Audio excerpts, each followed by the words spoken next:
Hi, I'm Chris from the Prototypes, and welcome back to our studio in Hove. We are going to continue looking at our track levels. So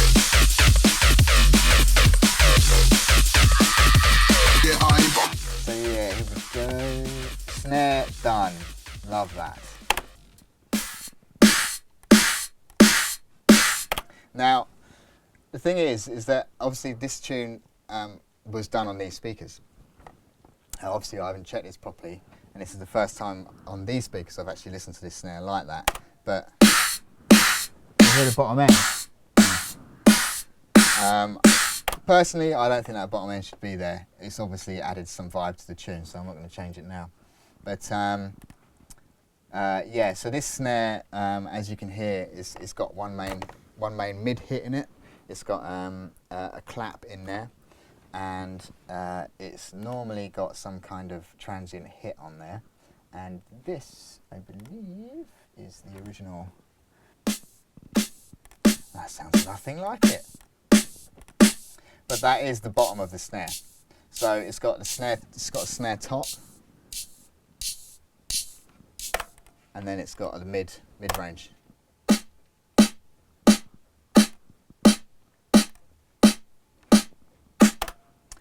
Which is quite a live-ish sounding snare actually. A lot of the time I'll get a processed bottom snare hitting around, generally our tracks around the 200 mark, to probably just under 200 to about 300, and then add a live snare in there for the natural organics of the bottom and the top, not necessarily the mids.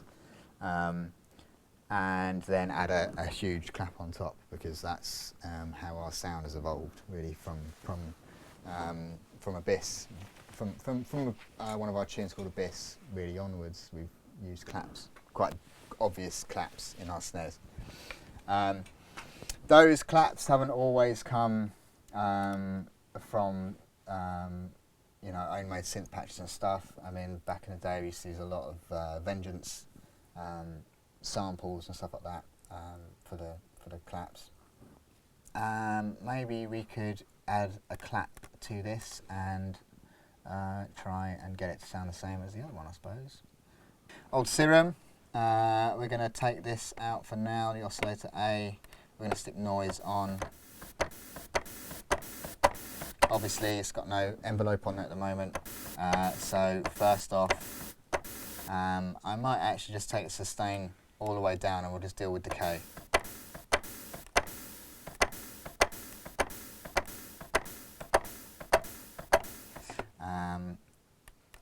I trust you can see what I'm doing there, so I don't have to explain it. I'm then going to contradict myself from earlier and use a dimensioner.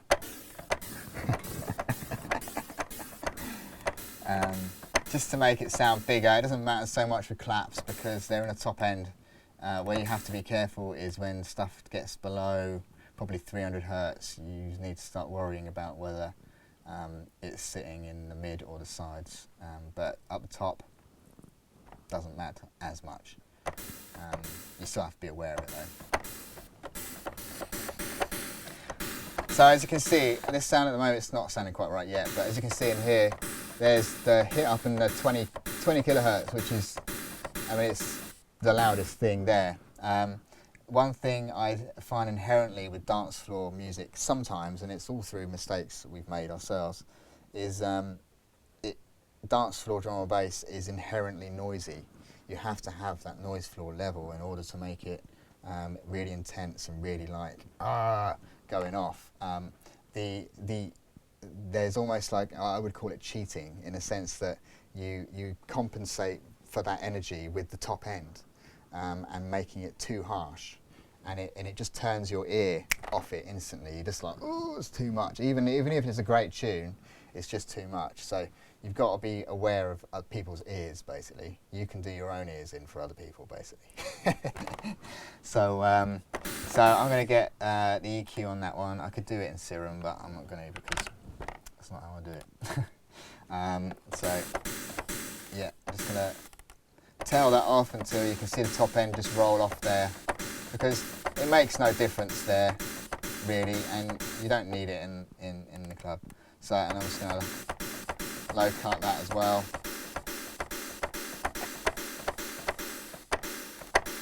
Just going to record that in, and then we can get moulding.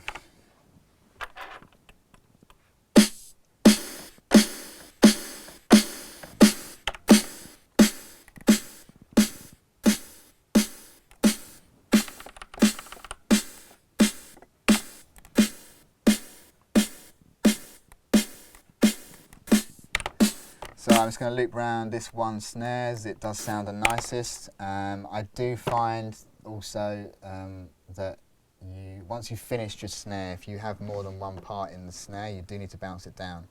And then, because I sometimes find that the snares will sound different as they move along the track, and you obviously don't want that, you want a solid snare.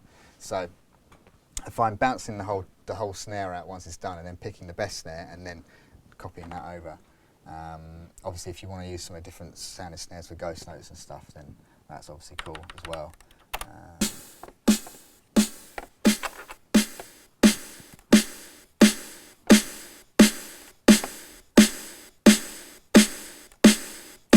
I stick the compressor on here and go multi-band. It just always makes everything sound better. I'm going to get an EQ on there. And now boost the top range, just to make things complicated. You can still see at the top here though, because this is pre this EQ, it's still, even though there's more top end, there's still not as much in that very high frequency range, which doesn't need to really be there.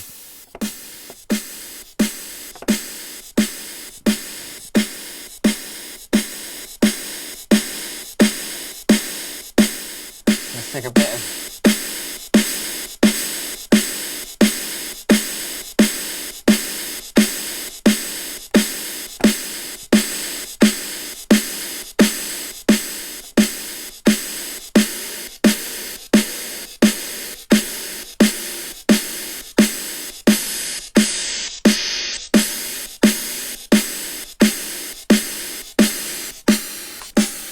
and then you can hear in there also that there's a tone in there.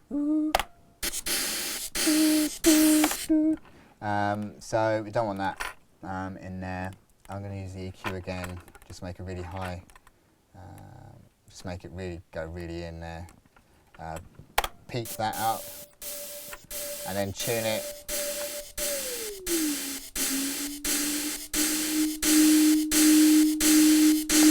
Yeah, and then just take that right out. I generally sit there on final mix downs as well. Generally sit there with sounds, trying to get rid of harmonics that don't necessarily need to be there, that are getting in the way of other things, so that you clean the sound up quite a bit by doing that. I know everyone doesn't work that way, but just because there's inherently quite a lot of stuff going on our tracks, I generally find you have to clean up quite a bit.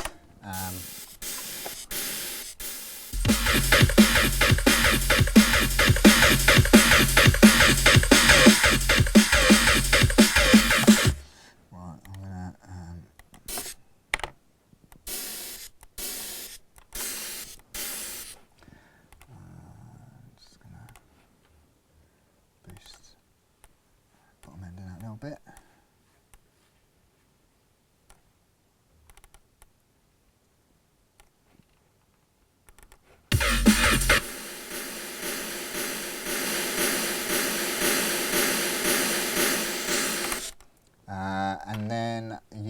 And then bounce that out. Basically, I'm just going to render that here. Get rid of that. Highlight the part. One of my favourite functions that was added when I moved up to Cubase 8 or 8.5, I think it was, is render in place.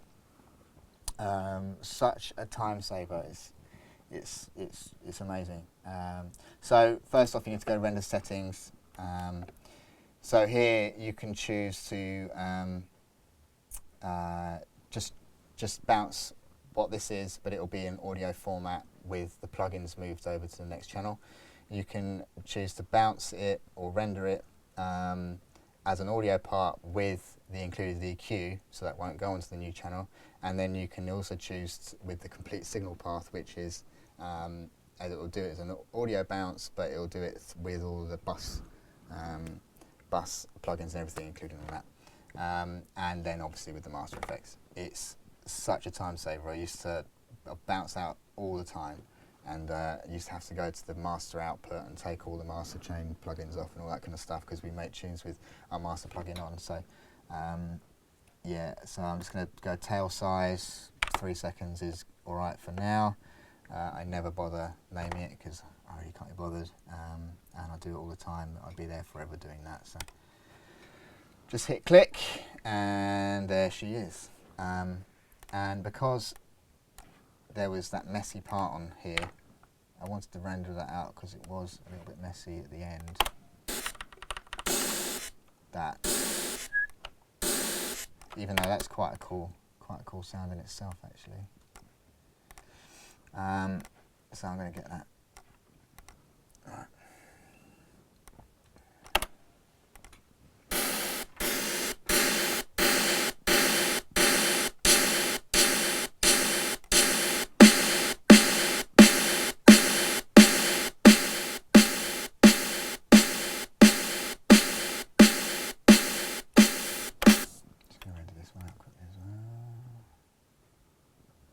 Now I've set those settings up, you can just go render with current settings and it'll do exactly the same thing as you just set it up to do. So there it is. Get rid of this. I'm just going to solo the snares I want for now. And we can sum it all up at the end. Alright, here we are.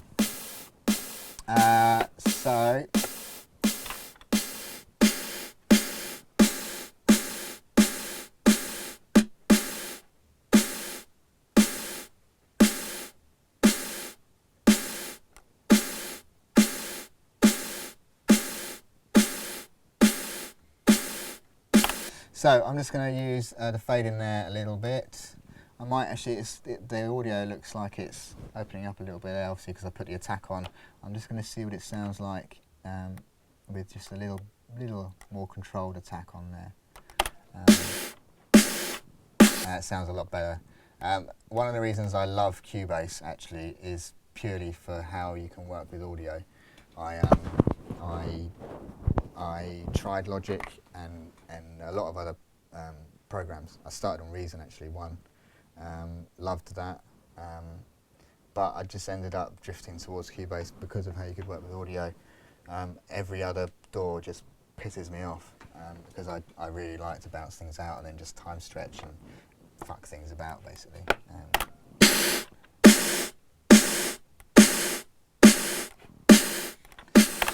So we're just going to get another EQ on there and take just a little bit of bottom out of that.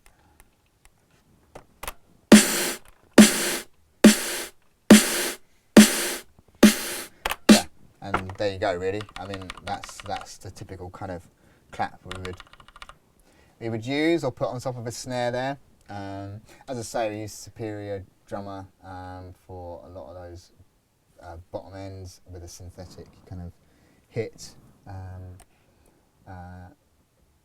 I'm only really just getting into making snares in Serum and stuff like that. Generally, it's been an evolution of snares that we've changed, pitch shifted, done all sorts of weird stuff too to end up just getting it right. And I find the snares quite personal to a tune. It might sound sometimes like there's similar snares, oh it's just not a 2-note snare, but it's never like that. Every snare is different because every tune is different, every tune has different harmonics, and therefore you need different drums that suit those tunes in order for it to work. If your snare sounds shit, your tune's going to sound shit. There's nothing else on that matter. As far as I'm concerned anyway. Right, kick drum.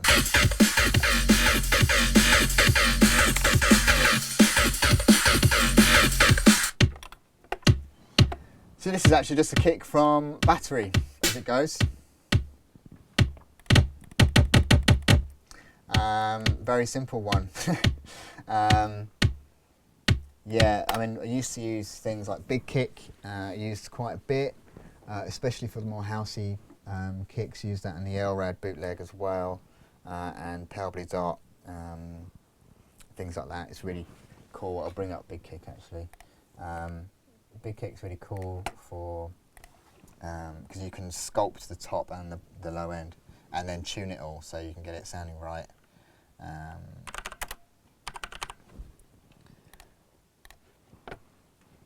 We'll get onto bass soon.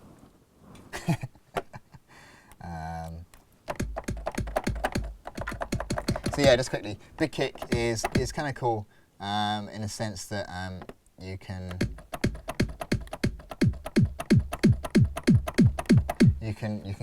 mold it very easily. In drum and bass, well, we don't anyway. We generally don't have very long tails, a very long kick like in house or anything like that.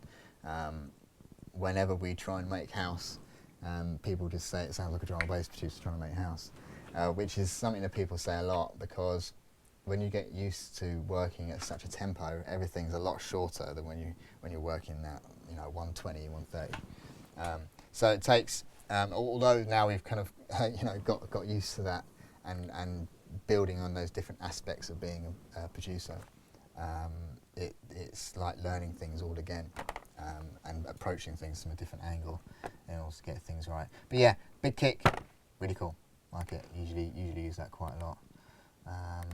And Battery, obviously. Remove selected tracks. Percussion wise, this is a break that I processed a long time ago. I've forgotten what the break's even called now. I'm going to get slated for that, aren't I? It's an obvious one. I know it is. So yeah, this is a break that I processed a long time ago, before prototypes even existed. That I've had those that break processed, and I did it in a low sense, punchy sense, and I did it in a high sense for energy, so that you could have that layer on top, and that's exactly what it's been used for here. Quite untypically now for us, actually, there's a break in this tune, which we don't actually ever use anymore, really. Just going for the more kind of hard drum and bass thing. And then there's a little bit of what's called extra funk in here.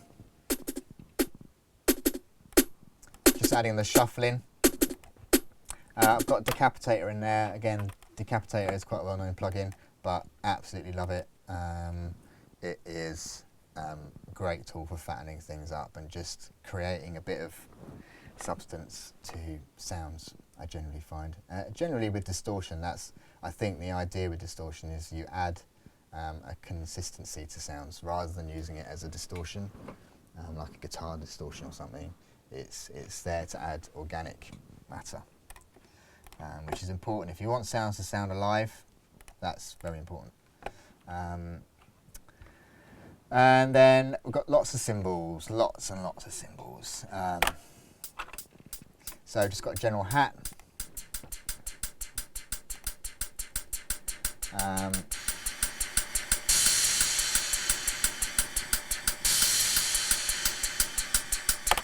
Ultimate cymbal. Used this in quite a few ones actually. I remember asking Nick, we were making tunes a long time ago, 6 years ago, probably on Work It or something, and I asked him if he could make me a crash, and he came back with the ultimate crash, which is still being used quite a lot in our tunes. So yeah. So yeah, generally with drums, kick and snare obviously really important. Throughout our mixdown process, I find that I'll go along and kind of mix it generally down as you go, and you're setting all these side chains to the bass and to the leads and to the vocals as you go from the actual like kick channel and snare channel. And then once you've got to the end of the tune, you might find that the kick and snare are a little bit too loud or a little bit too quiet. Obviously by that point, if you're putting gain on or off, a kick or snare on the channel, you're going to change the amount of sidechain that's going to everything else. So what I've started doing, which is maybe a little bit of a cheat rather than longing a process out for myself, is making a kick snare final level bus. So and that'll be if there is a drum bus, which doesn't always happen either in our tunes. Just send the kick and snare to that one bus as they are, and then that goes on to wherever else the drums are. So, and then that way you can change the level of the kick and snare up and down without having to worry about the effect it's going to have on anything else, because then it starts to get really, really complicated, and you just don't need that when you're making tunes.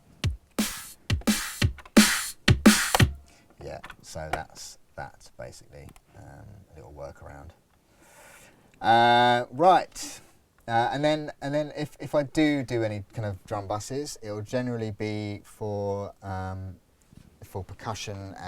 It'll be percussion one, and a cymbal one, and then you're either using like an LFO tool or something like that to make an envelope, volume envelope on the loops, or on a kick or on a snare, or you're just using it to generally get everything else out of the way when the kick and snare are hitting.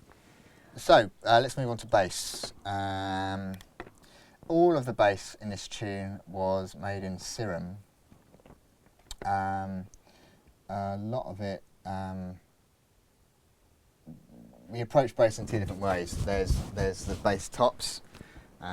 There's more of a bass lead in this one as well, and then so the bass lead, bass tops, and then there's the sub which is accompanying all of that. They're all separate identities rather than just one synth playing a bass top and a sub on the same one, because I generally find I keep the sub out of any kind of bass groups and treat the sub by itself, so that you can give it its own sidechain for its relationship with the kick. I generally only sidechain the sub with the kick. There shouldn't be anything else going on down there, as a general rule of thumb. Obviously that changes all the time. So yeah, as you'll see here, I like using the C6 for this, because it means you can sidechain the highest peak of the kick frequency, but you can leave the very low frequencies clear for the sub to come through on below the kick. Whereas obviously if you're using just one compressor, or you're manually volume dipping things, then you're just taking the sub away from everything, the whole mix, which is right for some people. I just not something I like doing. So I'm just going to get that kick there.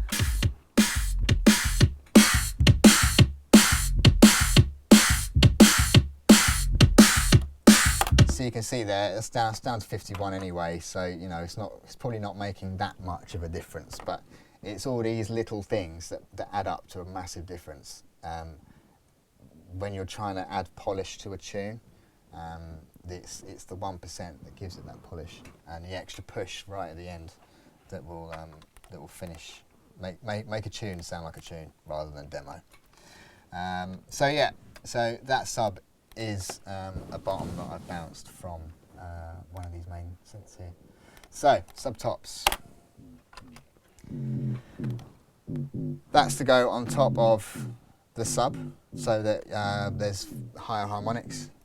Obviously that sub top really starts to really only be important when you're listening to it on phones and laptops and things like that. Obviously in this day and age you've got to be aware of everything that people are listening to, and you can't get away from the fact that most people are going to be listening to this on their phone speaker, or on a little portable speaker, like a little round one that bounces about when you're playing stuff through it. So you've got to have these frequencies in there so that you can hear everything that's going on in the tune, otherwise it won't translate properly. So yeah, again, decapitator on that one. Generally find decapitator on most of our basses, particularly the lower in the range ones, because it makes it sound fatter. Yeah, love the tone button on this one. It just because it basically just brings the tops down and increases the mids, but you know, it just sounds great. It's a very simple tool to use. So for most of this, we actually, where are we here?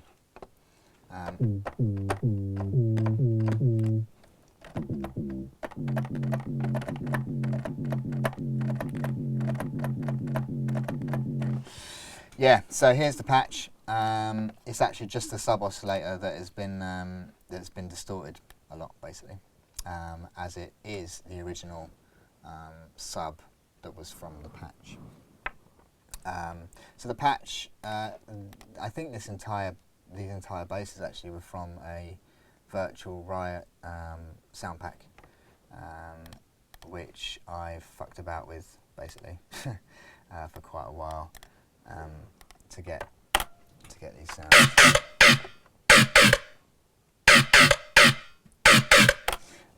That little but on the end there is was something that I actually, when you solo it, it sounds like a mistake, but when you actually listen to it built within the track, it actually sounds like a conga or something, which is really cool.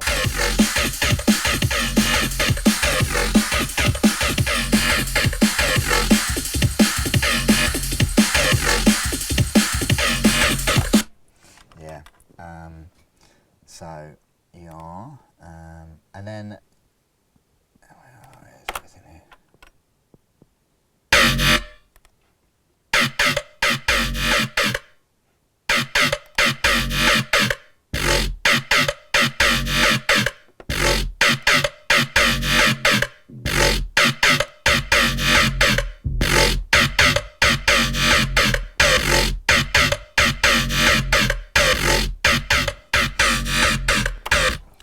Obviously what you're looking for most with bass really is groove to go with the drums. If you're going to have more simple kick snare drums, then you need your bass to mould with that so that it adds movement to the tune. I think this has captured that quite well. So yeah, so these, let's just go here from the patch. So that's the original one. And just played around with that basically until we've come to the sound. I hate admitting it, but there you go.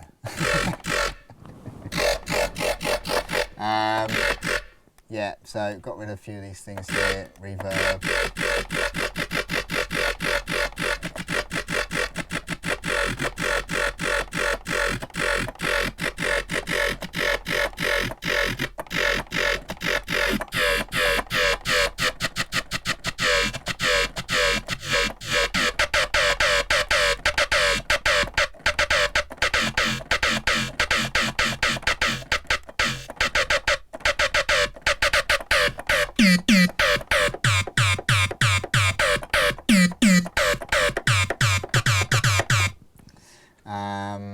Yeah, basically, so it was really an evolution of fucking about with that, making loads of different versions of it, bouncing out parts for these parts here in the bass.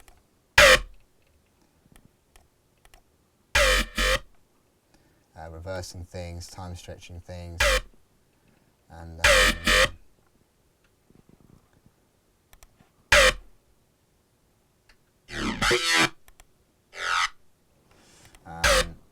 and then got back into some older projects, which where we made some basses and just gone back in and used those in this project. A lot of the time, there is a constant sound bank, basically, that I'll keep updated, which is back here somewhere.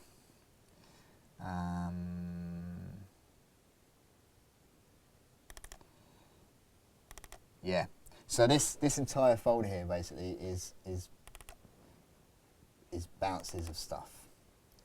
So you'll see that there's a lot of the kicks that we've made are in this folder here. I'm not going to play them all. Snares again, These are all the snares that have kind of been worked on Snare, from all the remixes, from all of our old tunes. Blackout Snare, it's an older one. Sigma Remix, all that sort of stuff. And then some of those are put into different parts as well. So when we work, when you put that much time into a sound, sometimes it's nice to just bounce it out so you have it there, so you don't have to mess about again. Yeah, and then just loads of that, and loads of waste bits of tunes that don't get used but are kind of cool are in here. Teleportation remix bits, and yeah, so maybe one day that'll get let loose, but not for now.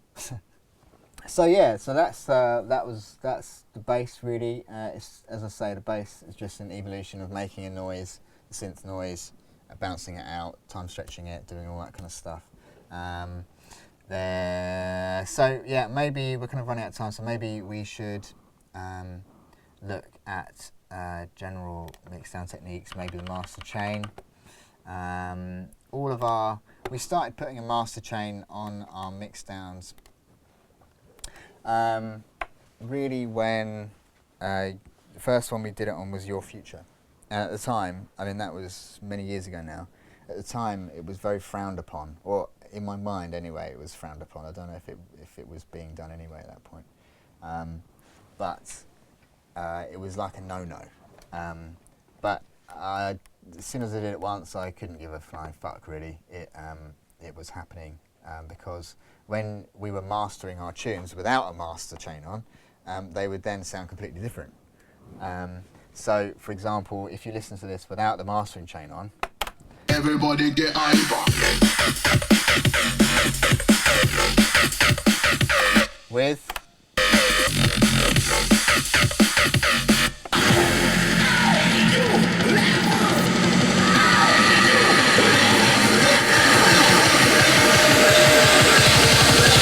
Everybody get hyper.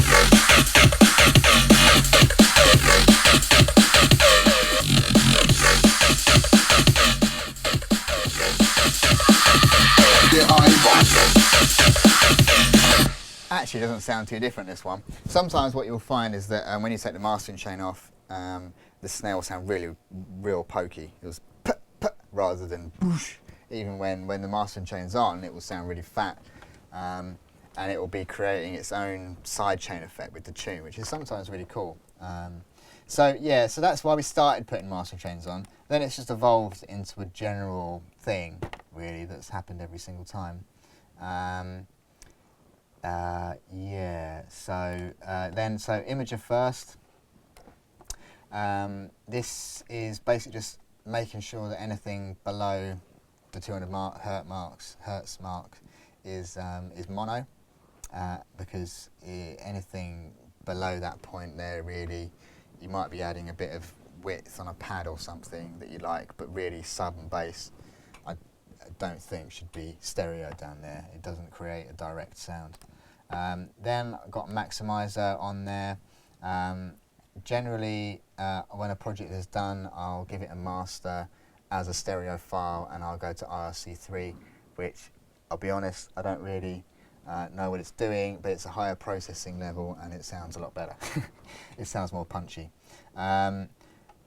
For now, I mean, sometimes I must change the work differently. This one, just there, fast and loud, hitting hard. I've taken it down a bit here because it was clipping. So you can see how hard that's working. And then I've got MV2 stereo, just bringing the low level up a little bit. Now this one I generally tend to bring up so that it's only just working like a dB or so when the drop happens.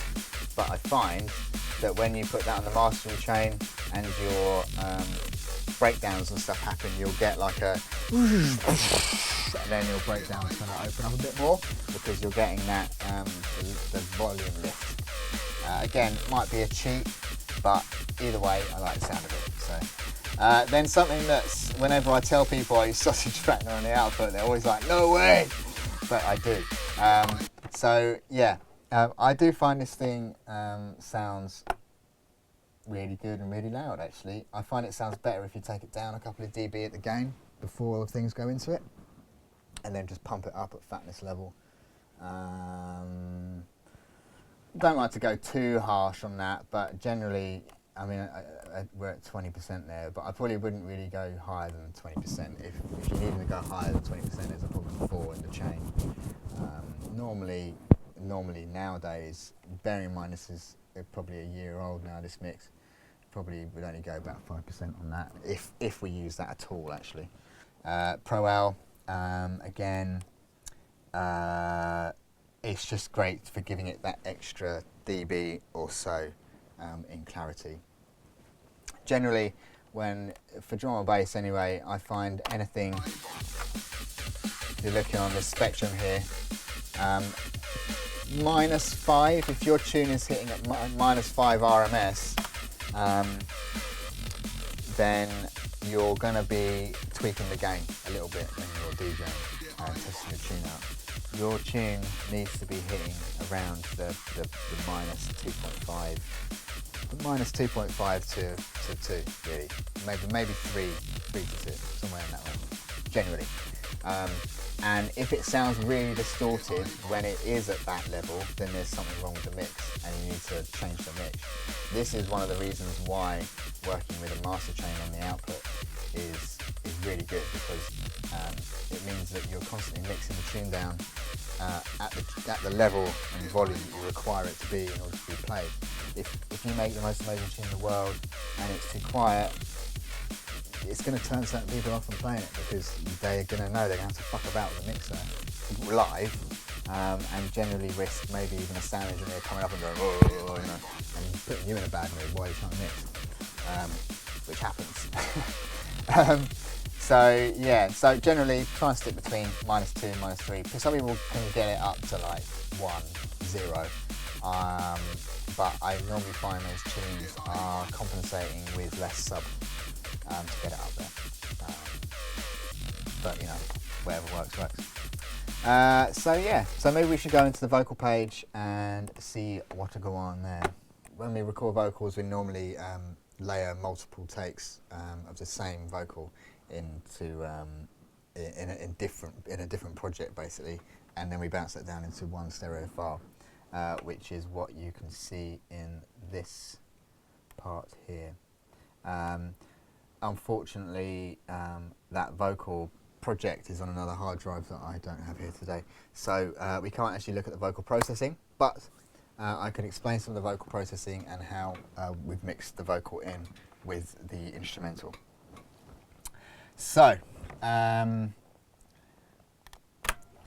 just going to solo the vocals for now.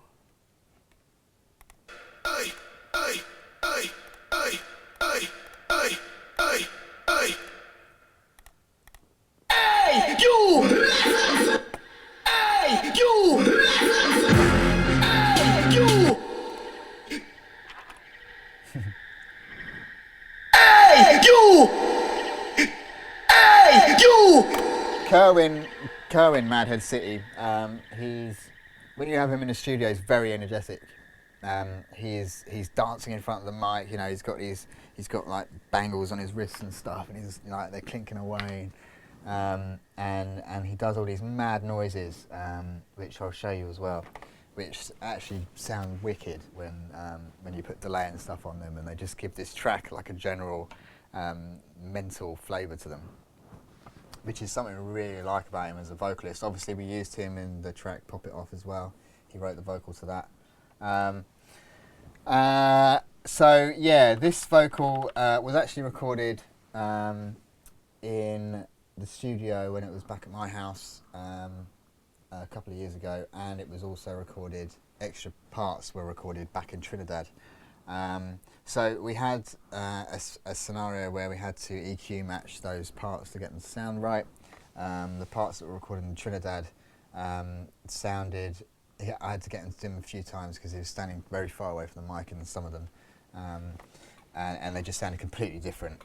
You know, you can't really polish that kind of thing to make it sound the same, whereas up close we could get away with it. So So just generally EQ match them to sound the same. And once they're on top of the track, it doesn't really matter as much because they're all comped so much together. So in the other arrangement page, most of these parts, they would have been about at least 3 takes of each one. In some cases, like the A here at the start, that was probably about 20 A's all on top of each other, which are then all panned. There's only one that's central, and the rest are all sequentially out on the pan left and right, which you can kind of hear here.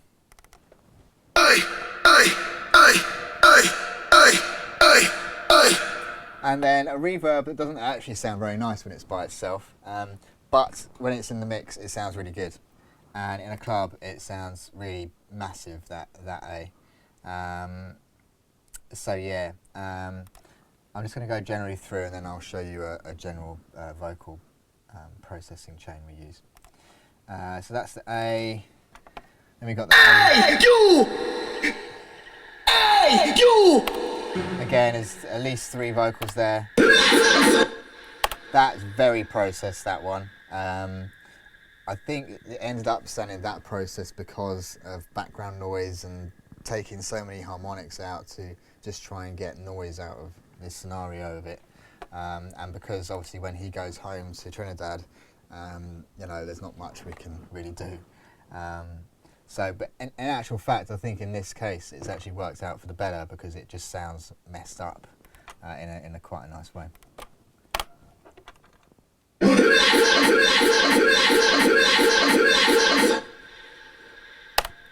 Also, what you're hearing here is vocals that have been processed. They have reverb and delay on them already, and then they've been brought back into here and then chopped. So you're getting a clean signal of a messed up part of audio that then stops, which then makes it sound clean even though it's not.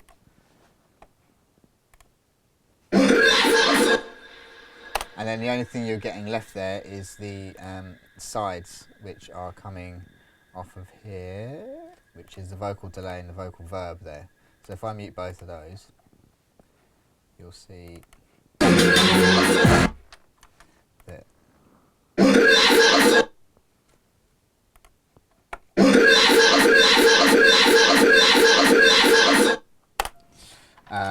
so those sides, but they basically just add a bit of glue, moulding, and just let it sit a bit nicer in the mix. So we've got our vocal verb on there. It's actually quite a big one.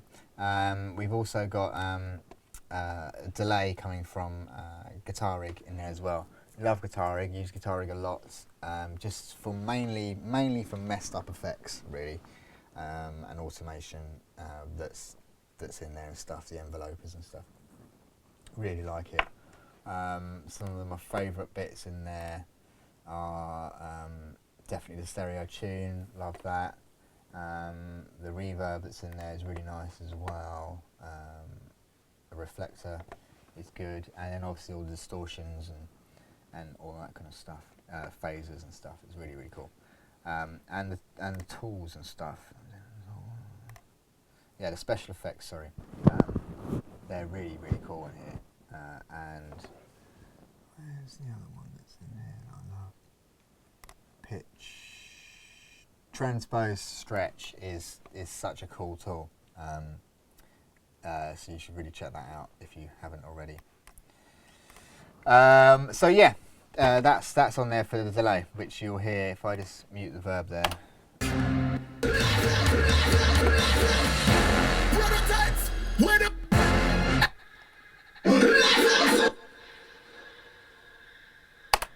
So yeah, that's what that's doing. And then as we go through the tune, the vocals really, you'll hear some reverb tails here which have been bounced out and then reversed. So that's some of those mad screams I was talking about.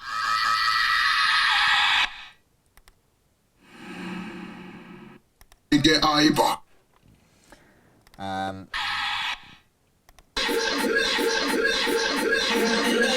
Everybody get Iva. That's quite a cool one. Everybody get Iva. Everybody get Iva. Everybody get Iva. Everybody get Iva. Everybody get Iva. Everybody So yeah, that pitching effect was done with Waves Pitch Shift.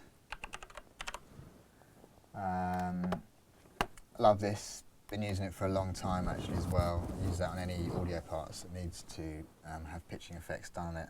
I also like using it on beats as well for build-ups because it you get things starting to sound a bit out of time and it starts to give it a bit more organic flavour. It doesn't sound very good by itself, but in the mix it adds quite a lot of groove.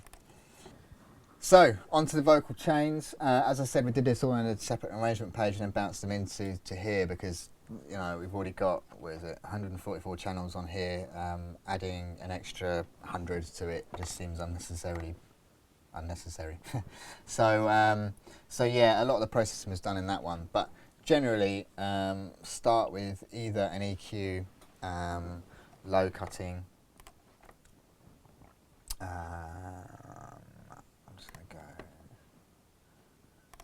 Let's give you a rough example here.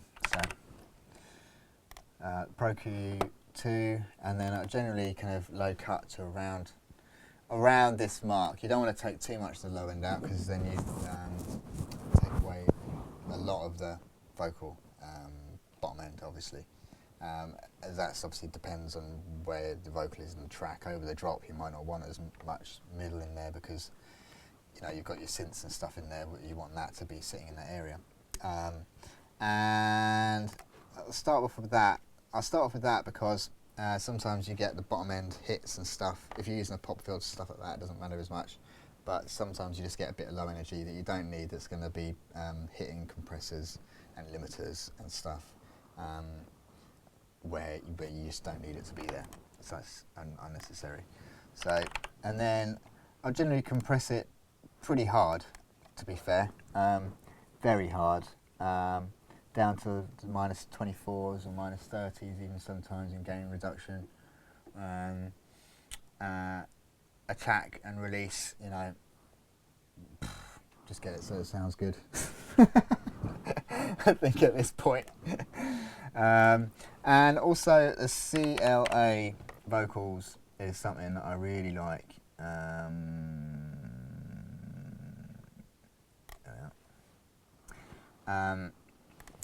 This, I mean, it's not a very complicated machine anyway, but this on help setting, I take the input down quite a lot usually because that just tends to clip straight away. Take the sub out and just be careful with the spreader because if you're putting it on a main vocal that's supposed to be down the middle, it's going to be disrupting that mid that mid strength. So you need to be careful there with that one. But it does make it sound really fucking nice. So yeah, it's one of those ones really. And then just taking the reverb or the delay down however you want. But the roof and wall add a nice amount of crunch to it. Other thing I really like is I used to, in Cubase, earlier versions of Cubase, there was a plugin called Magneto that I absolutely loved for adding high-end energy to a sound, an exciter basically, but without it sounding like a cheap distortion or like a distortion. Since Cubase have taken that out, it might actually be back now, but it's just not the same for me right now. I've gone to Puke Tech Stereo EQ, which does exactly the same thing for me. Yeah, and then just wang that up to 10, 12, just adds the air niceness to the top end. Obviously you need to take out the mains hum there, which catches me out sometimes. And generally finding around there, depending on how top of your vocal is already, that gives quite a nice boost. Obviously somewhere in the middle of there, you've got de-esser. Generally on there, you probably want that maybe before the harmonic excitement EQ in the top end, so that when you boost the top end, you're not boosting the nasty sibilant frequencies and stuff like that. But generally, again, obviously this is all to ear really. I wouldn't use anything too harsh, because then you start to make people sound like they've got a lisp if you use anything too harsh. But again, you know, de-esser is an important tool. Again, for the ears as well. It's for the listener listening to it, it's important to make it sound nice on their ears. And then past that, I then may actually even compress that again quite harshly, and then start using either sends for reverbs and delays, like up here as a side, and add wet to the signal that way, rather than adding it on the actual channel or bus. I know I put the CLA vocal in there, but that's more of like an ambience room type way, whereas the reverbs and delays that I've been using on sides are generally they're normally quite big reverbs and delays, so you don't, you know, I want to sidechain those things or be able to control those things differently, or low cut them and not have to trust a plugin saying that it's low cutting something and I don't really know what's happening with it and all that kind of stuff. It's a form of level of control basically that you wouldn't be getting if you had it on the actual bus. So yeah, so that's generally that really. Cool, I hope you enjoyed that. There was lots more to cover. I'm hopefully get a chance to do this again and show you some more. I hope you all got something from it. We are out of here. Remember to check all our socials and everything in the description below. And yeah, have a good one. Peace.